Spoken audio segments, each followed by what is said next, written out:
स्वावलंबी, स्वाभिमानी। Women empowerment, girl child, education, law against domestic violence. business woman,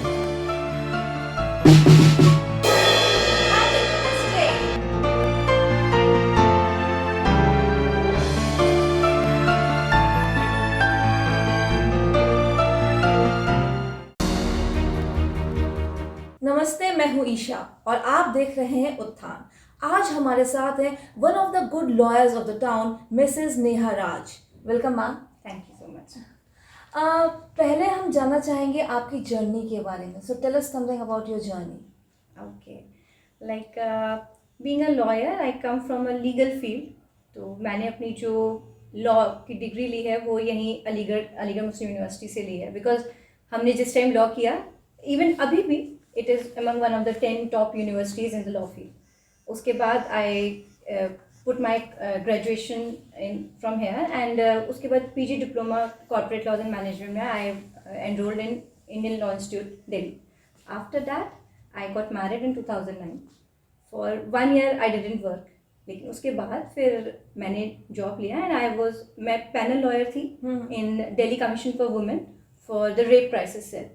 the rape crisis cell, हम लोगों ने वहाँ पे जो वुमेन विक्टिम्स होती हैं उनके सपोर्ट के लिए एक यूनिट बनी है दिल्ली कमीशन फॉर वुमेन की तरफ से। तो वो उन लड़कियों को सपोर्ट सिस्टम देने के लिए, क्योंकि जब हम कोर्ट में गवाही होती है वो कई बार डर जाती हैं, सहम जाती हैं। विक्टिम्स जो एक्यूज होते हैं वो उनके जस्ट सामने होते हैं, तो उनको एक सेपरेट रूम में बिठाया जाता है और उनको DCW के जो रेप क्राइसिस सेल के लॉयर्स हैं वो वहाँ पे असिस्ट करते हैं, ताकि उन लोगों को कोई परेशानी ना हो, हेजिटेशन ना हो अपने एविडेंस देने में बेसिकली। तो कुछ पर्सनल क्वेश्चंस हैं, तो that way I supported the victims there for almost 2.5 साल मैंने वहाँ पे DCW में काम किया। जैसे आपने हमें बताया कि आप ये जितने भी जो रेप विक्टिम्स आते हैं उनको प्रॉब्लम होती है अक्यूज के सामने जाने में, to give their statements and all. तो ये तो चलो for them you are there, ठीक है।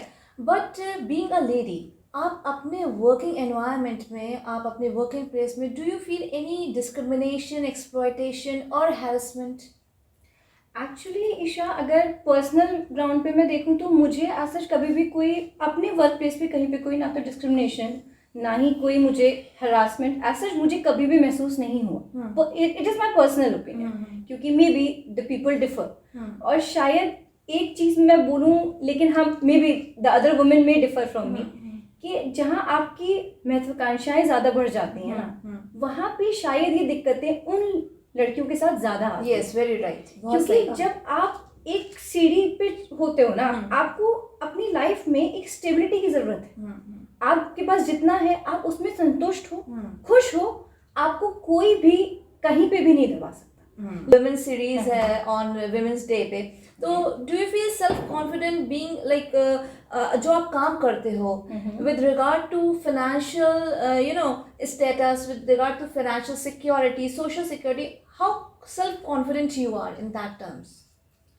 ओके, दैट माइट बी, क्योंकि मेरे ऑलरेडी पहला जो क्वेश्चन किया उसमें, हाँ, मतलब मैं ये कहूँगी कि नो डाउट अगर एक लेडी वर्किंग है उसके अंदर एक सेल्फ कॉन्फिडेंट अलग होता है, नो डाउट अलग होता है। पर हाँ, अगर आप मुझसे पूछें कि हमने भी अपनी मदर्स का एक एरा देखा है, ऐसा नहीं है कि मैं कहीं पे ये कहूँ कि मेरी मदर जो है वो कहीं पे भी उनकी एस्टीम बहुत लो है। बीइंग अ हाउसवाइफ, हाँ, being a housewife, she is not the earning member, she is not going out and out like my father, लेकिन इट इज पर्सनली। और मुझे लगता है वो बहुत डिपेंड करता है आपके पार्टनर पे, या अगर आप मैरिड नहीं है, the person who is the earning member of your family, right, how independent he is making you.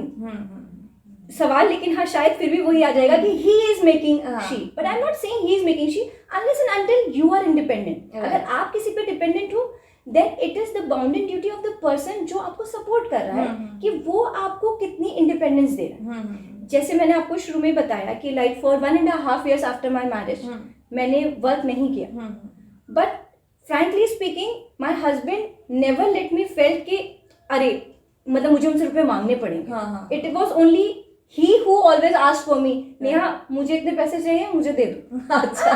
It's just open. Yeah. You should think it as a one pocket. अगर आप एक pocket समझोगे एक family को, आपके बीच में ना तो कोई डिस्प्यूट्स होंगे, ना ही कभी आपके अंदर ये फीलिंग आएगी कि आपका एस्टीम या आपका कॉन्फिडेंट कहीं पे लूज हो रहा है. हाँ, लेकिन नो डाउट अगर आप बाहर जाते हो, वर्किंग हो, no doubt it gives you a self confidence. हाँ, to exactly. Be presentable in front of the society. Yeah, very right. Yes. अगला सवाल ये है कि do you think women should be given some self training, defence self training apart from police training, जो उनका self training programmes चलते हैं उसका अपार्ट कोई और उनके मतलब विमेन के खुद के कोई ट्रेनिंग ऐसे प्रोग्राम्स होने चाहिए या कोई हेल्पलाइन होनी चाहिए अपार्ट ऑल दीज पुलिस जो हेल्पलाइन प्रोवाइड करती है? Yes, I definitely feel the need of it. Okay. मतलब इवन मुझे लगता है जो बेसिक एजुकेशन जब हम लोग छोटे बच्चे की एजुकेशन स्टार्ट करते हैं ना, from the nursery KG, okay nursery KG kids तो बहुत छोटे हो गए, बट मुझे लगता है कि एक सेल्फ डिफेंस का पीरियड स्कूल्स को इनकॉर्पोरेट करना चाहिए. राइट. क्योंकि मैंने देखा जब आपके ऊपर एक वो होता है ना प्रेशर कि हाँ ये होना ही होना है, वो बच्चा करेगा ही करेगा. लेकिन जब आप पेरेंट्स के ऊपर छोड़ देते हैं ना कि हाँ हमें कराना चाहिए, नहीं कराना चाहिए, then it becomes a part and parcel of the other person's availability. Right. कि उसके पेरेंट्स कितने फ्री हैं, क्या उनके पास रिसोर्सेज अवेलेबल है. अगर वो मैंडेटरी कर देंगे आप स्कूल लेवल पे, बेसिक एजुकेशन लेवल पे, you can do it from 1 to 10th class. जो बेसिक इवन आप 1 to 10 क्लास तक अगर आप सारे बच्चों को, मैं कहती हूँ गर्ल्स को ही क्यों सिखाना है, बॉयज को भी सिखाइए. Right, क्योंकि of course. We have even seen the cases of sexual exploitation of boys also. Okay. जो बहुत यंग एज में बहुत छोटे बच्चे होते हैं. ऐसा नहीं है कि मेल के साथ कोई एक्सप्लॉयटेशन नहीं होता है, बहुत होता है. लेकिन just because they are not trained self defence in the schools and colleges, and कोई बहुत उतना फिजिकली फिट नहीं है टू डिफेंड हिमसेल्फ और हरसेल्फ. तो अगर आप हर स्कूल्स में ये मैंडेटरी कर दें, जैसे आप इंग्लिश, हिंदी, मैथ्स पढ़ाते हैं ना, make it a subject, make it a subject of self defence, because that is the need of the hour. Because आज की डेट में अगर मैं कहूँ कोई इंसान का सबसे बड़ा दुश्मन है तो खुद एक इंसान ही सबसे बड़ा दुश्मन है. हाँ, राइट. हाँ, लॉयर से ज़्यादा अच्छी तरीके से और कौन जान सकता है ये बात. How do you manage between your professional and personal life with regard to household chores and you know professionally आप कैसे जाते हो, देखते हो, सारा काम करते हैं, and then you come home और सारी चीज़ मैनेज करना. This is something for working women specially. मुझे ऐसा पर्सनली फील होता है कि थोड़ा डिफरेंट है और डिफिकल्ट भी है, दोनों चीज़ें हैं. I agree with that. Basically आजकल अगर मैं ईशा अपने पर्सनल पर्सपेक्टिव में कहूँ तो एज अ लॉयर जब हमारे पास स्पेशली जो डिवोर्स के केसेस आते हैं, they are basically based on this अच्छा कंटेक्स्ट ओनली. क्योंकि आपने अगर देखा हो हमारे मदर्स के एरा में नो डाउट प्रॉब्लम्स वहाँ पे भी होती थी, but the people settle down. ठीक है, आज के डेट में because the both are working, both are independent, both are financially independent, right, that is most important. तो आज की डेट पे ना कहीं पे भी कोई किसी से कॉम्प्रोमाइज या सेक्रीफाइस नहीं करना चाहता. तो वहाँ पे दिक्कत ये आती है कि आज की डेट में जब आप वर्क कर रहे हो, लड़कियों का नो डाउट एक एज है कि यार हमने अपनी पढ़ाई करी है, why we should waste our knowledge. It is not wasting your knowledge. आपके पेरेंट्स ने आपको इस मुकाम तक पहुंचाया है, ये नॉलेज आपको गेन कराई है to be self dependent. Right. In case in any emergency आपको किसी पर्टिकुलर सिचुएशन आपकी लाइफ में एक ऐसी आ जाए आपकी लाइफ में, तब आपके पास कोई नहीं है आपकी नीड्स को पूरा फुलफिल करने के लिए, तो आप इतने इंडिपेंडेंट हो कि उस पॉइंट पे आप ये डिसाइड कर सको कि हाँ अगर मुझे बाहर जाके कुछ काम करना पड़ेगा, I have this professional degree और I can do it. Right, है ना. लेकिन आप उसे इस तरीके से लेना शुरू कर दो कि नहीं, आज मैंने ये प्रोफेशनल डिग्री पा ली है तो आज मैं सबके ऊपर हो गई. अब मैं राइट, ये ऊपर नहीं हूँ. अगर आप इक्वालिटी क्लेम करते हो, बी इक्वल. ये बात मैं भी मानती हूँ कि हाउस होल्ड कोर्स की सारी जिम्मेदारी आज की डेट में भी एक वुमेन की ही है. राइट. पर अगर आप उसे पर्सनल एंगल से देखो ना, तो जब आप घर में होते हो तभी वो घर घर होता है. वो घर भी नहीं बनता unless and until a lady is in the house.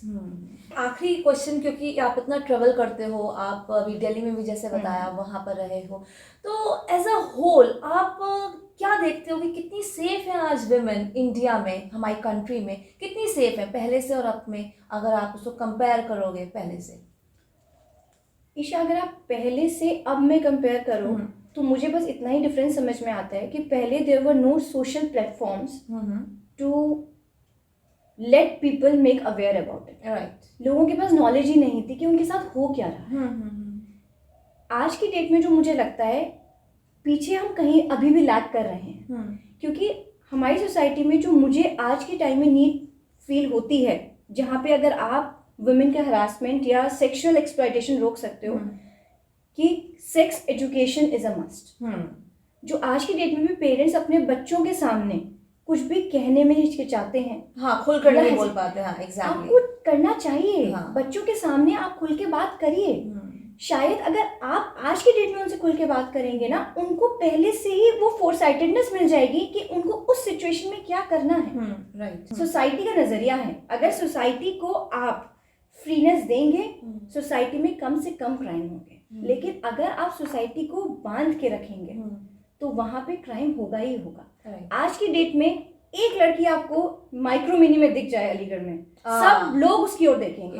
वहीं अगर 10 लड़कियां सड़क पे चल रही होंगी, कोई उनको नहीं देखेगा। Right. That is the need of the right. कि आपको हमें और आपको अपनी सोच को बदलना पड़ेगा। Right. We have to be a broad minded person. आगे वाली जनरेशन को उस तरीके से एजुकेट करना होगा। द किड्स जो हमारे हैं, चाहे वो लड़का है चाहे वो लड़की है, उनको हमें अभी से ट्रेन करना पड़ेगा कि आपको रिस्पेक्ट करनी है।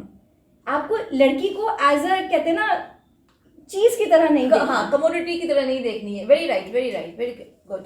ये बिल्कुल सही चीज है। With that we are closing this episode, और इसमें बहुत मजा आया। थैंक यू फॉर वॉचिंग उत्थान।